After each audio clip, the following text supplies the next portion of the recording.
Vamos lá, começar a nossa live.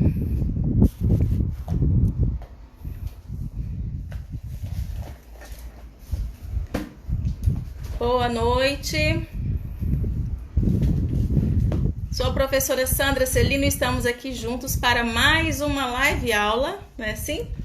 Vamos aqui conversar hoje com uma pessoa muito especial. Hoje eu tenho uma convidada, vai participar da nossa aula. Hoje, novamente, eu vou ter o auxílio aqui de uma pequena ajudante que também quer fazer live. Tá? Boa noite, Kaisa. Seja bem-vinda. Então, hoje nós vamos bater um papo bem legal. Por que que é escrita a prova? Isso aí. Por que é escrita a prova? E nós vamos aguardar a nossa convidada chegar. Enquanto isso, eu só quero ir retomando alguns aspectos que nós já trabalhamos aqui. Falar nisso, caso eu enviei e-mail hoje, você recebeu, fala para mim se chegou. Enviei roteiro, tá? O roteiro que eu combinei ontem para vocês que estavam aqui. Então, eu enviei um roteiro para ajudar vocês aí na produção de texto. A minha convidada já está acenando. Então, eu vou aqui chamar... Pera aí que eu fiz uma coisa errada aqui. Vamos lá, cadê?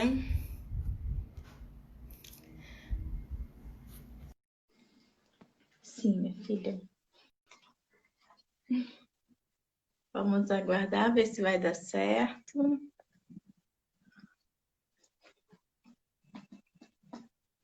Ah, legal, Kaisa. Vou aguardar, tá bom? Vamos ver a nossa convidada, vamos aguardar a conexão aí. A professora Ercília. Será que tem alguma coisa de errado aí, Sandra?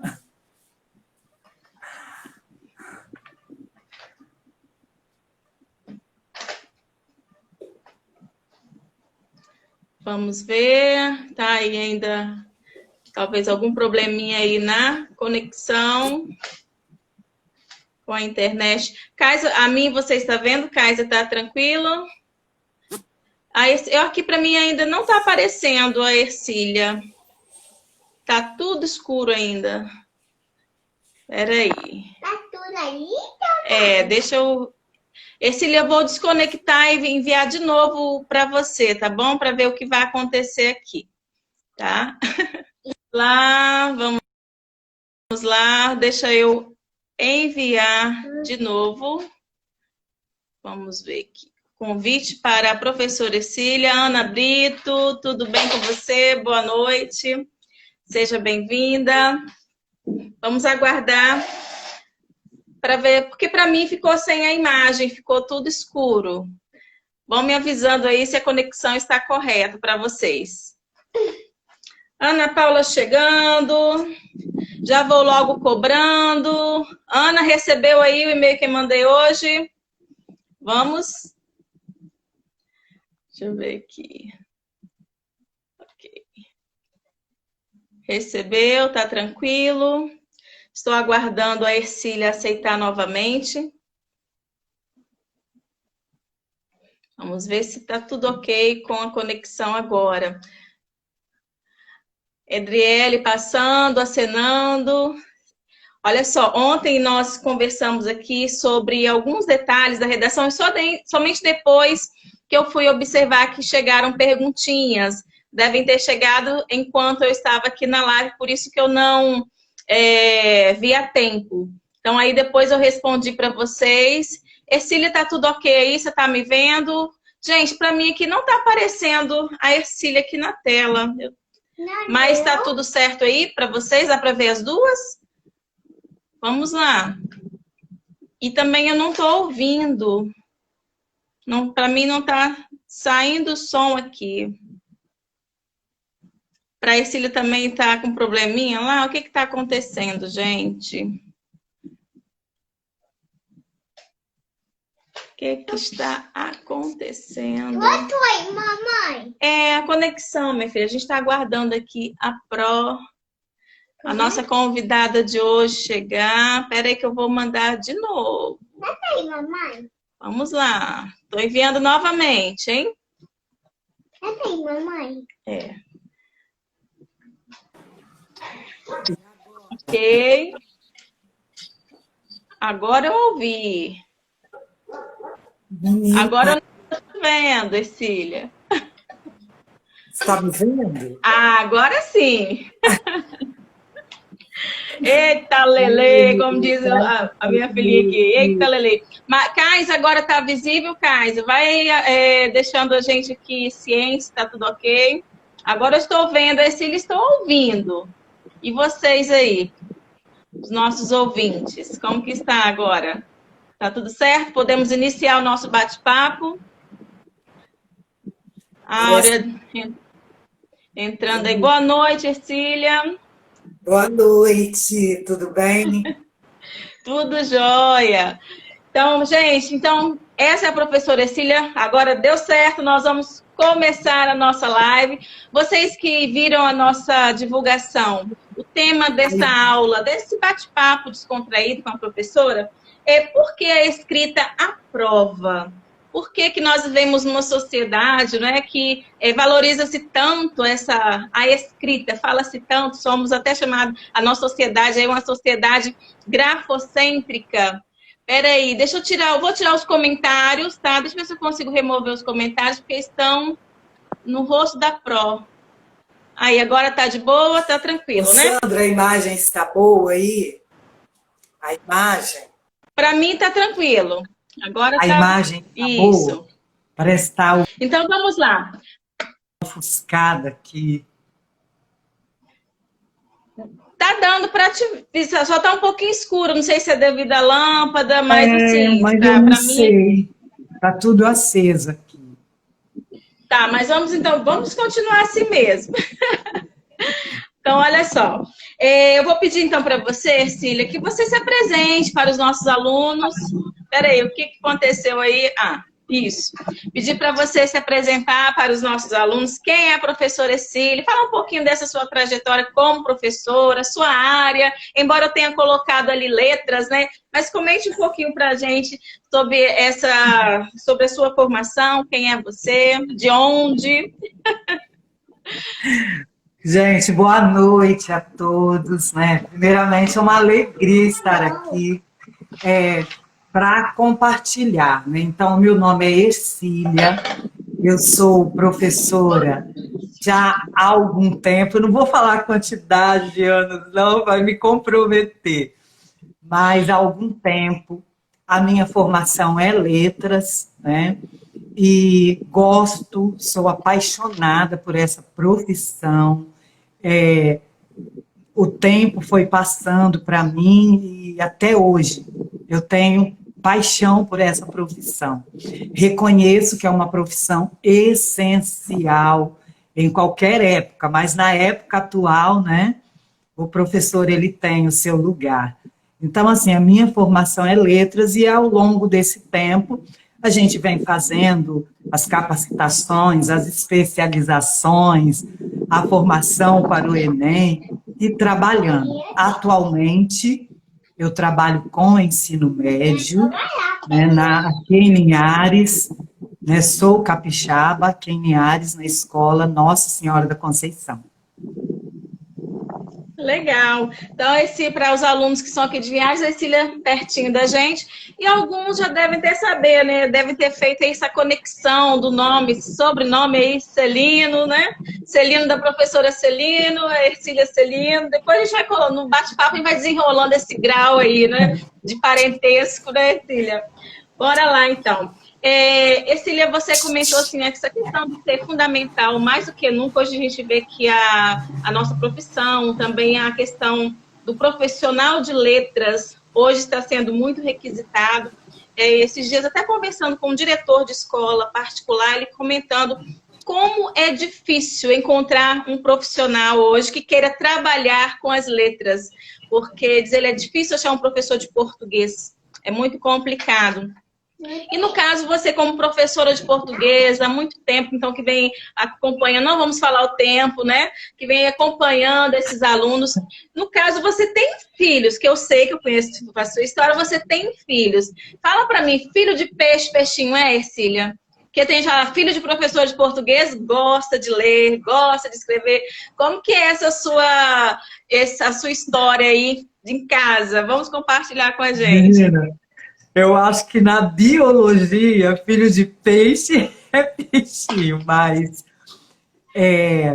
com certeza o contexto que uma criança ele vive, onde em sua família, na sua casa, a mãe ou tia, né, ele convive com o professor, ele vai com certeza desenvolver algumas habilidades que aquele jovem, aquele estudante que vive num contexto bem diferenciado, será mais difícil para ele desenvolver a escrita e a leitura, né, como a sociedade exige, porque a gente sabe que a sociedade exige, né?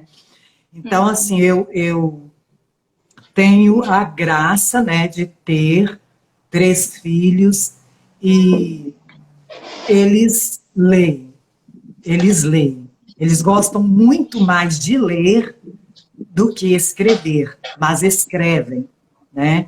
Eu tenho um filho que ele compõe, ele escreve, ele produz, todos eles. Mas eles gostam muito de ler. E eu tive a graça também de ter uma nora que ama ler. Então, aqui em casa é muito engraçado. Eu recebo presentes, eles não estão aqui em Linhares, os presentes que eu recebo, assim, 90% é livro. É livro. E, assim, é muito engraçado porque eu fazia isso.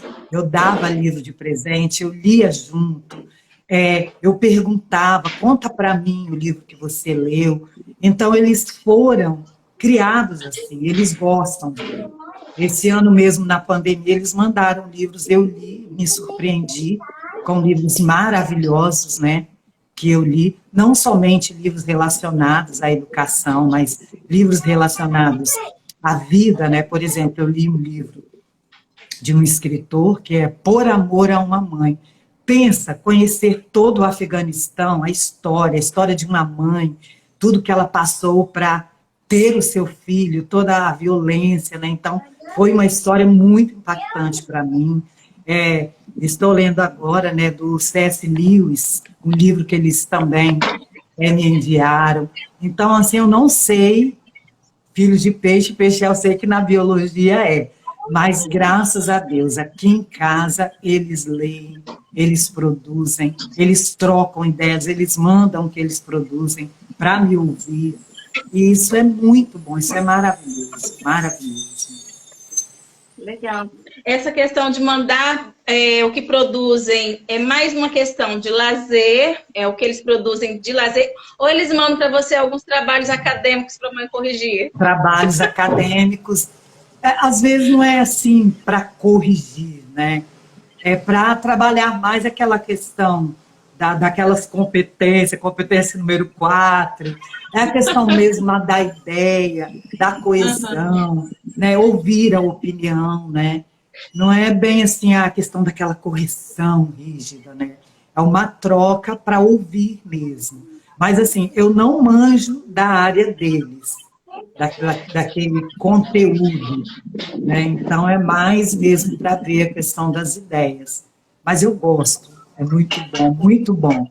É muito bom ver a produção deles. Eu me sinto parte, eu me vejo ali. É muito gostoso isso. Legal. Gente, para quem não sabe, eu questionei, como eu falei que tem um grau de parentesco entre nós, então, assim, os filhos da Ercília estão os dois fazendo doutorado. Então, um na USP, o outro está lá em Portugal estudando. E, como ela falou, eles mandam, mas é por questão da competência 4. Então, vocês que estão acompanhando, que vão fazer o Enem, a competência 4 está relacionada a quê? Está relacionada mais à questão da coesão, dos mecanismos conectivos que são utilizados. Então, isso aí, e veja que ela falou, embora não seja da mesma área, então nós, quando estamos lendo, a gente tem essa possibilidade de dar a nossa opinião, dar interferência, por mais que a gente não domine o assunto.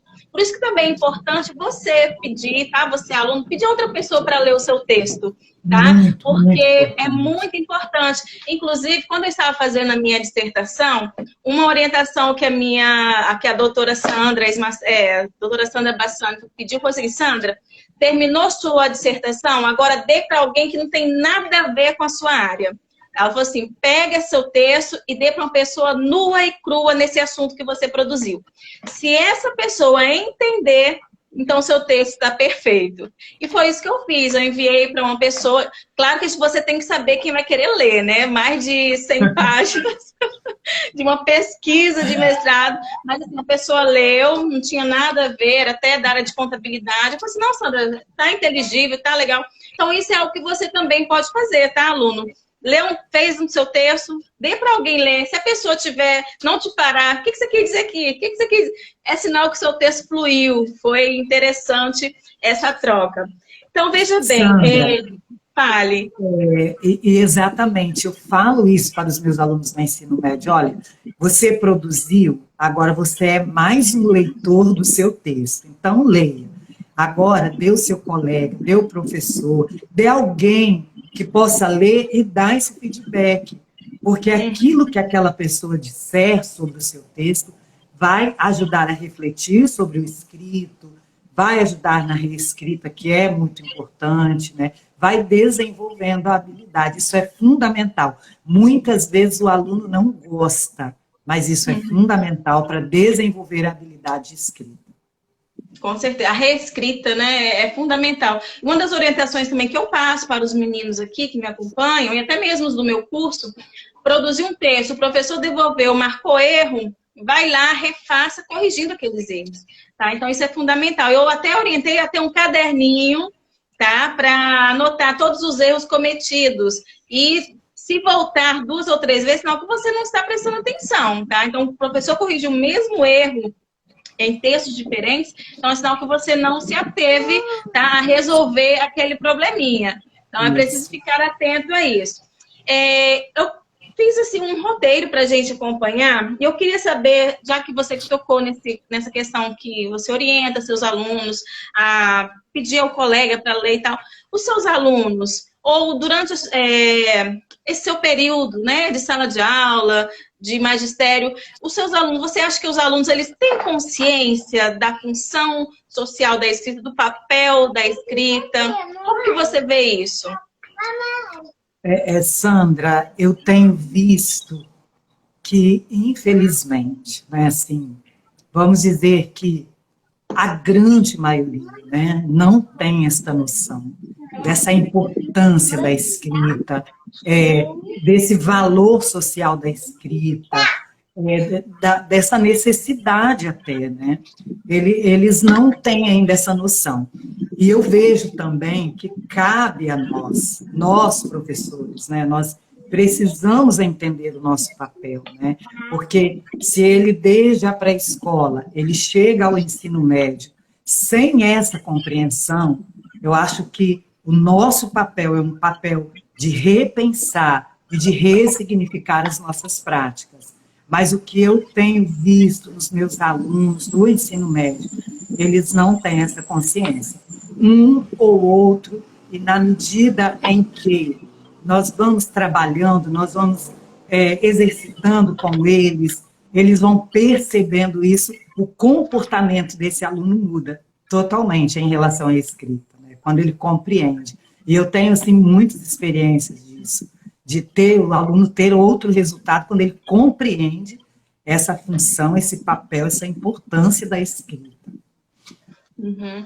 Inclusive, às vezes, gente, eu tô com uma pessoinha aqui. Ai, deixa essa pessoinha aparecer aqui. Fala oi. Oi, Sara. Então, olha só. Às vezes, né, quando a gente leva diferentes gêneros, né, para a sala de aula, os alunos questionam. Né, assim, professor, para que fazer isso? Para que trabalhar com esse texto? Por que tanto texto? Você também ouve isso dos seus alunos? Eles questionam o tanto de texto que a gente leva? Sim, nossa. Eles questionam, ai meu Deus, mais uma produção, mais uma produção. E assim, existem gêneros, devido a assim, eles não terem o hábito, né, de produzir, então eles questionam. E a gente vai fazendo aquele papel. É exatamente o que você falou, Sandra. Ajudando o aluno a enxergar a importância dessa produção escrita. Então, daqui a pouco ele está produzindo.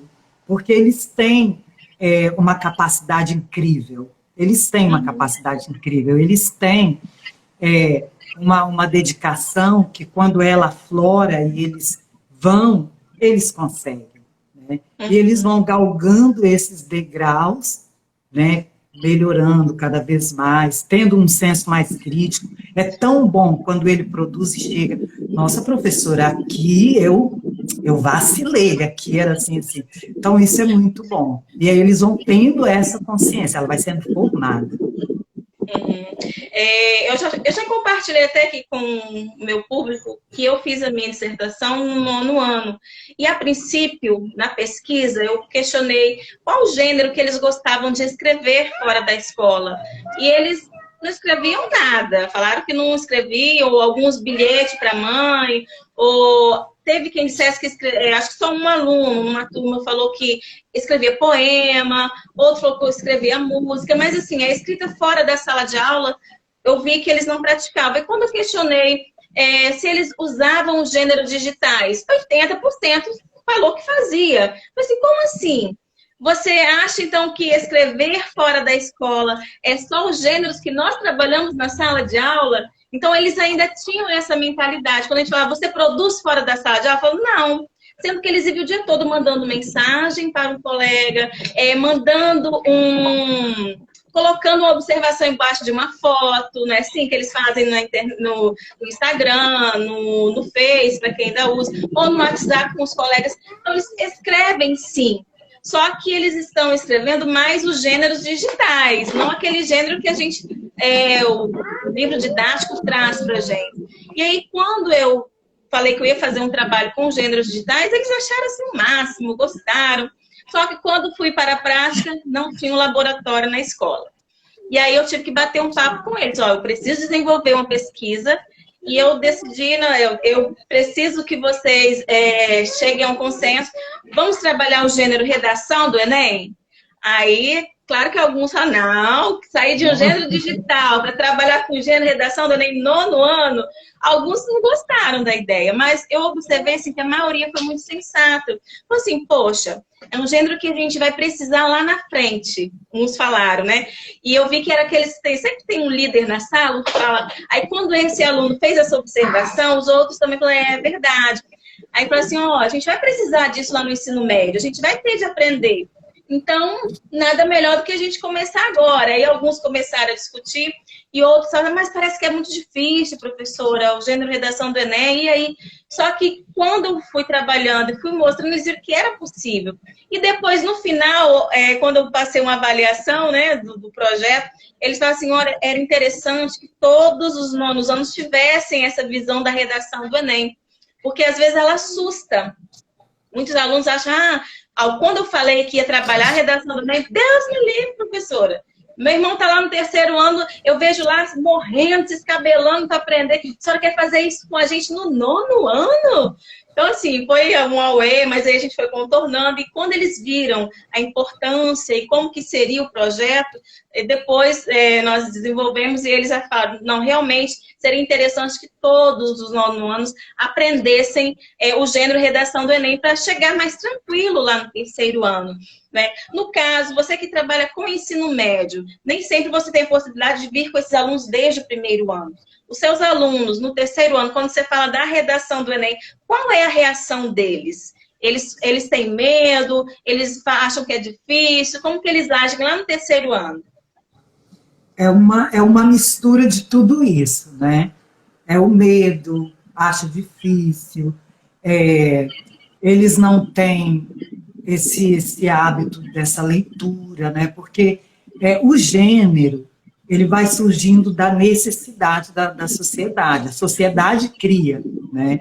E esse gênero redação do Enem foi um gênero criado que acabou ganhando aí um grande destaque na sociedade. Então, assim, mesmo ele tendo medo, mesmo ele achando que não vai conseguir uma boa nota, e a gente trabalhando todas aquelas questões, buscando mesmo aquelas competências, trazendo à tona, mostrando a questão da revisão com eles têm sim, eles têm esse medo, eles acham um gênero difícil, E aí a gente, como professor, nós vamos tentando buscar por que essa dificuldade, por que esse medo. E a partir do momento que a gente consegue identificar, e a gente vai montando, então, um trabalho com eles, eles vão, então, desmistificando, como você, lá no 9º ano, eles viram que era possível. Então, quando vai caindo, né, todas as objeções deles, eles vão vendo, puxa, é possível. E é engraçado que, a cada produção, as observações que a gente faz para ele mesmo fazer a correção, vai diminuindo, ou às vezes, então, ele vê, nossa, professora, a minha dificuldade, eu tinha uma aluna no ano passado, ela nunca conseguia começar o texto, ela não conseguia começar, e quando ela começou a desenvolver, e ela conseguia introduzir e começar, aquilo para ela foi um avanço tão grande, foi uma comemoração. Então, assim, eles têm, sim, eu não sei começar. Começar, por exemplo, foi assim, um obstáculo que eu encontrei na minha turma. Então, eu precisava ter o ponto de partida. E a gente sabe que o ponto de partida é o texto e o ponto de chegada é o texto, né?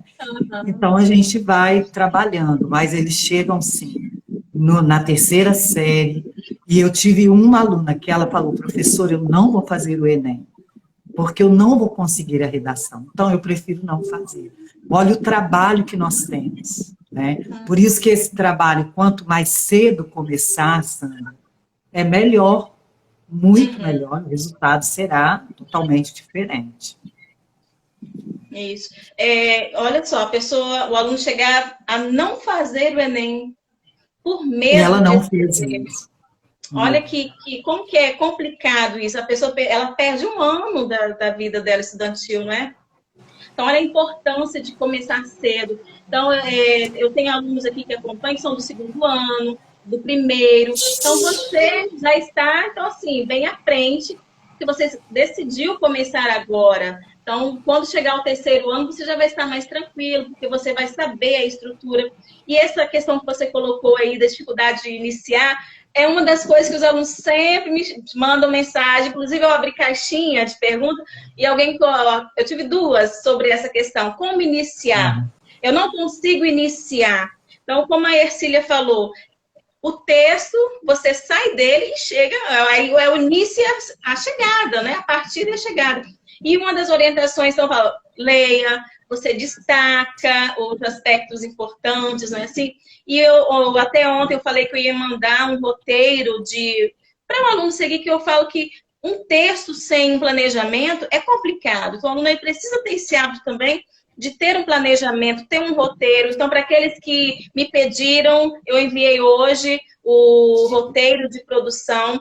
Então, é sempre partindo do texto. Então, você tendo o hábito da leitura, você compreende mais facilmente a proposta da redação e ali você tira uma frase-chave, não é? A palavra-chave que vai te ajudar a iniciar, tá? Frases prontas ajudam, mas quando você já tem o quê? A habilidade desenvolvida. Porque muitas vezes a gente pega um texto com frases prontas que não estão coerentes. Eu já falei para os meninos, cuidado. Hoje a gente vê muitas frases corridas, muita receitinha. Não adianta, você tem de treinar, você tem de ser autêntico naquilo que você faz, tá? A Ercília, ela já fez o curso, né, Ercília, de corretores para o Enem. Já fui corretora. A Ercília já foi corretora. Você pegava muito texto assim, qual foi o maior problema quando você corrigia? A questão de coerência, de coesão? O que você identificava? Sandra, o quesito coerência e coesão deixava muito a desejar, muito. Agora, é interessante, assim, quando a gente se depara, voltando lá à questão de como iniciar o texto, né? Eu sempre, depois que eu faço um levantamento com eles, eu parto do conceito de texto com eles. Porque eu vejo que, mesmo no nível médio, ele não tem essa noção do que seja um texto, o que é um texto, né? Então, E eu gosto muito do conceito do Fará, porque ele fala assim que o texto é um conjunto harmônico de ideias onde cada parte se encaixa. Então, com esse conceito, eu começo, sabe, a trabalhar muito com eles, levo textos bem escritos, levo textos que em algum momento não está tão bem escrito, a gente revisa texto bem escrito, texto que não está, texto de acadêmico, texto de aluno, texto que eu produzo, texto que eles produzem. Então, assim, quando ele chega à produção, a gente já foi trabalhando essas coisas, esses conceitos, ele vendo por que esse texto foi considerado bom, por que ele teve uma nota boa, por que não teve, e esse parágrafo, né, por que não encaixou. Então, assim, eu faço essas reflexões, eu não chego logo pedindo para produzir, porque se ele entende o conceito de texto, e se ele começa a ver o texto, pensar sobre o texto, olha, facilita muito a produção, muito, muito.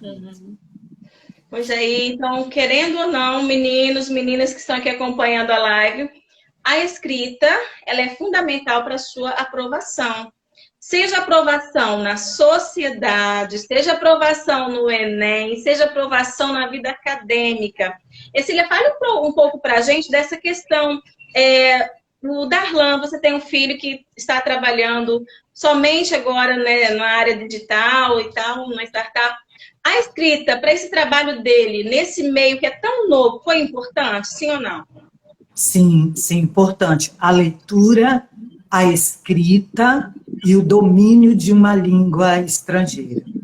Foi, assim, fundamental, né? E é um diferencial.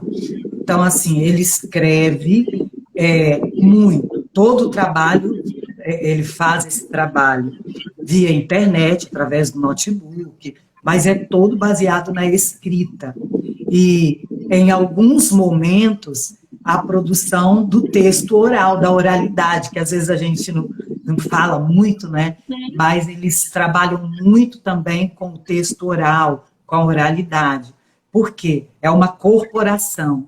Então, há muita necessidade de reuniões, de treinamentos, de planejamentos, e eles fazem isso oralmente também. Né? Então, a escrita, a leitura e o domínio, né, no caso aí do inglês, né, agora ele está começando a estudar o francês também. Eu passo muito isso para os meus alunos também, né, que hoje é essa necessidade de se dominar, né, mais além da nossa língua, né, o português, né? E assim, aí quando a gente fala de domínio, aí a gente pega uma redação e a gente vê que na primeira competência, que é o domínio da norma culta do nosso idioma, a gente vê que a maioria dos nossos alunos sai do ensino médio com uma defasagem muito grande, não é? Então, a maioria tira 120 na primeira competência, não é assim? Grande parte dos alunos.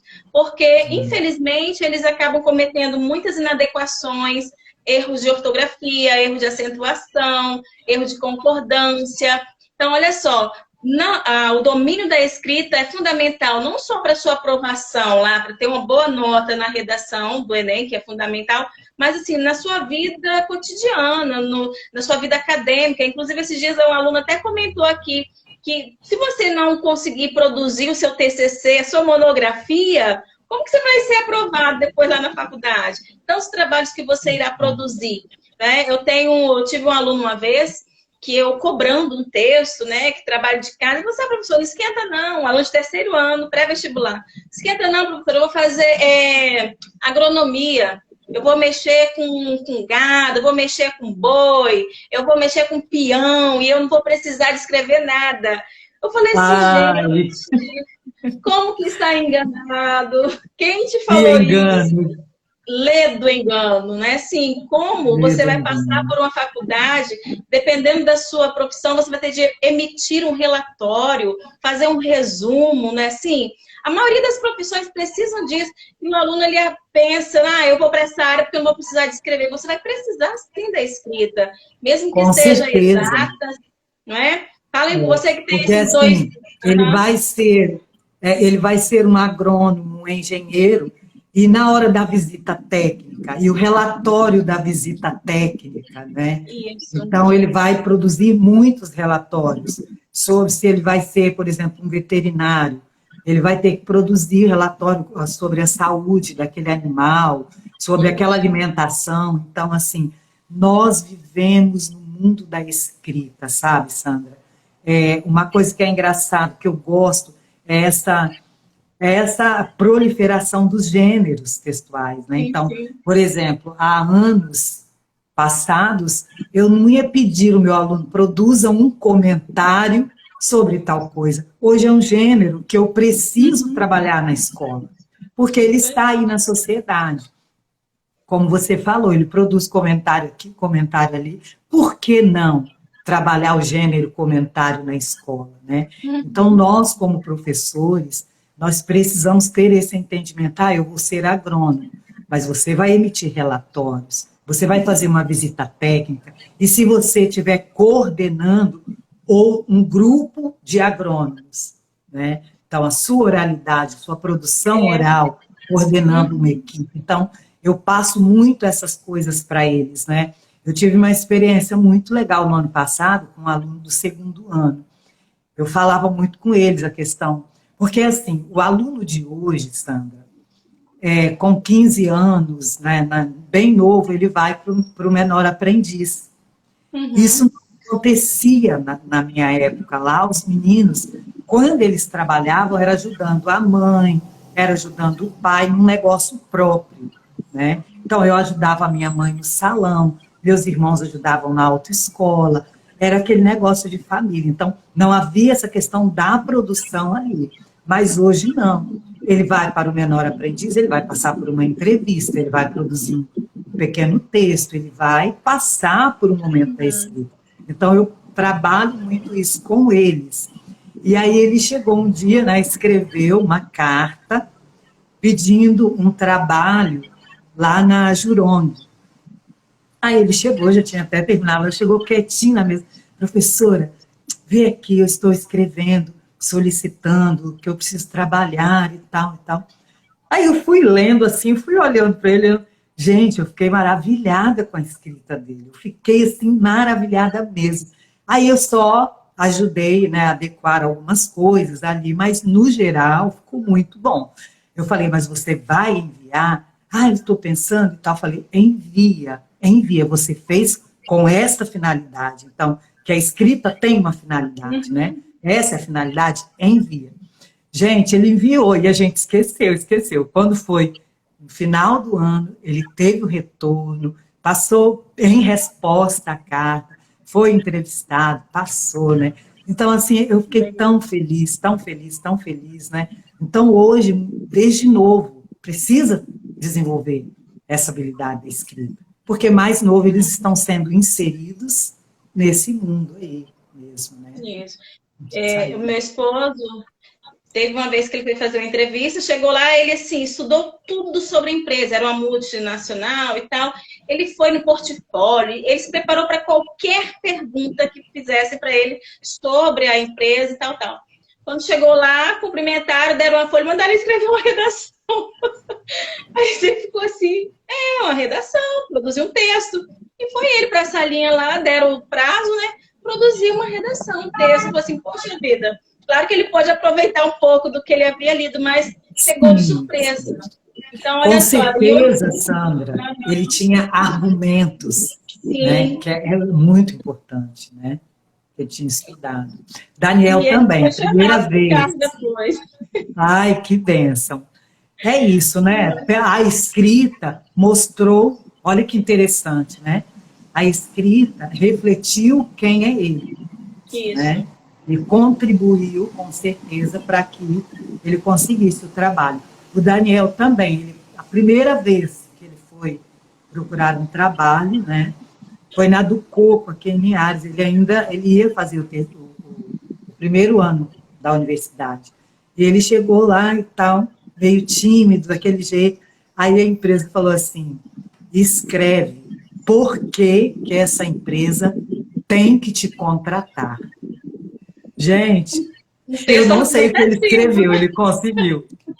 Por quê? Então, assim, são situações que a gente até coloca para os meninos, né, para eles verem, né, a situação da escrita, a exigência do mundo em que eles vivem.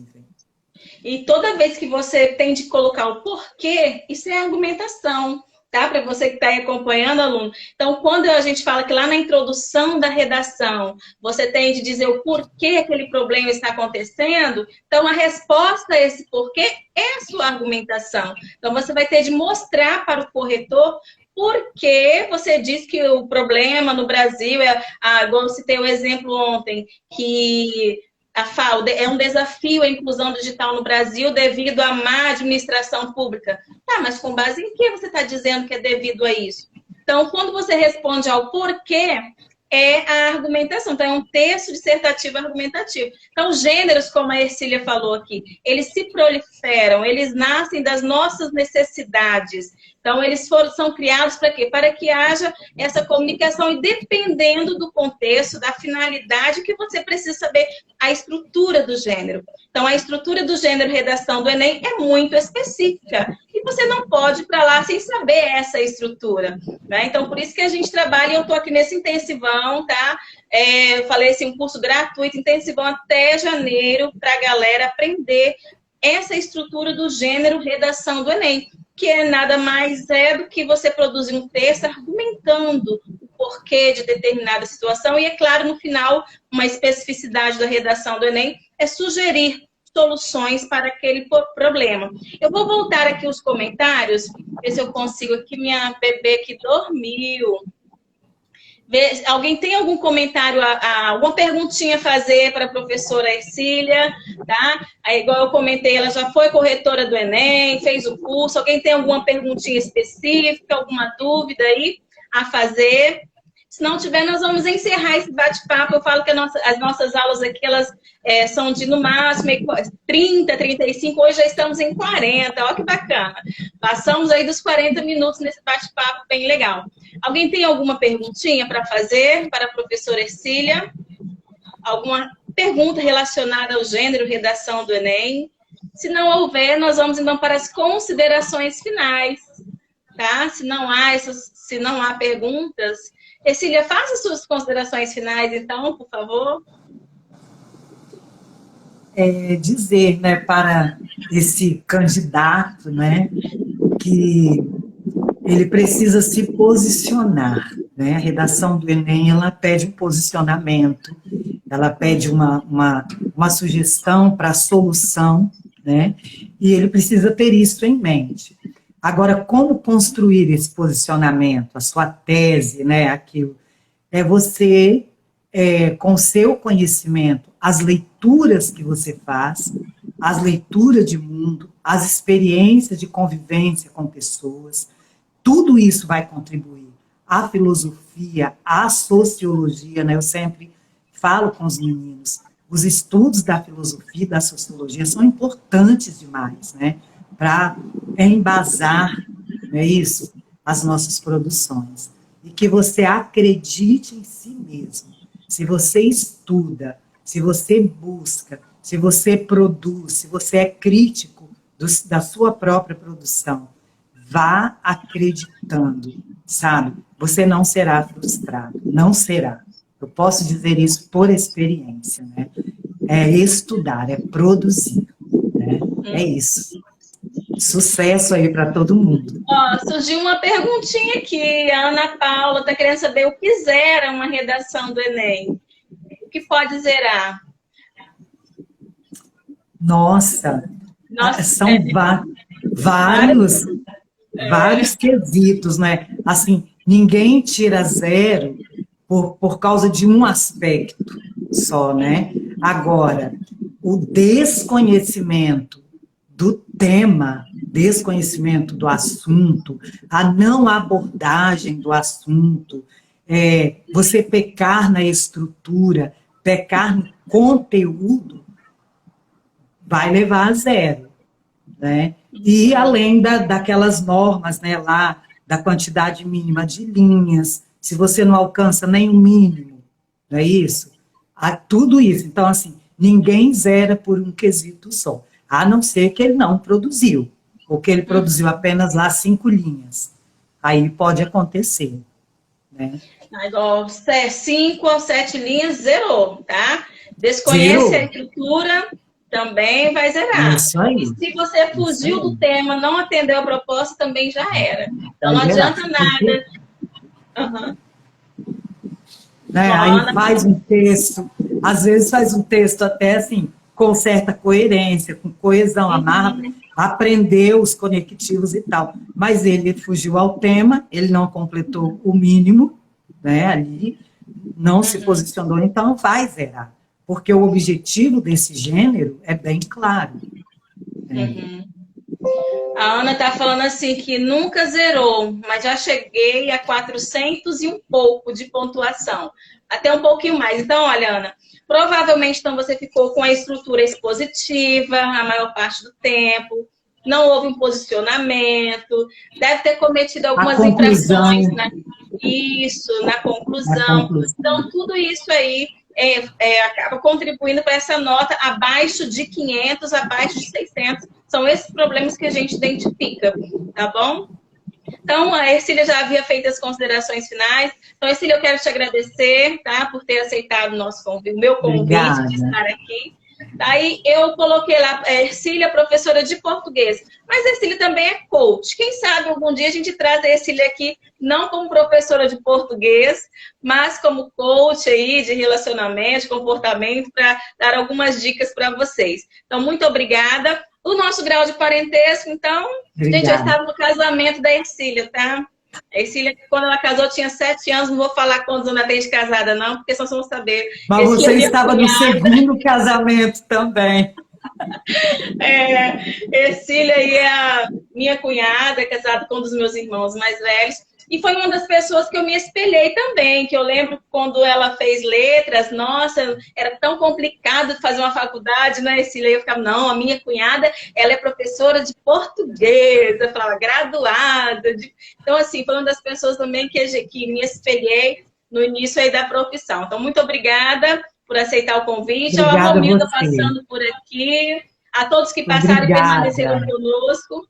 Tá? Um grande abraço e até a semana que vem, tá bom? Porque nós temos 3 dias, é terça, quarta e quinta. Então agora nós nos vemos na semana que vem. Fique atento que eu vou disponibilizar a agenda com o tema da semana que vem. Um grande abraço para vocês. E quem ficou de me enviar a redação, por favor, envie a redação, hein? Abraço. Tchau, Ercília. Tchau.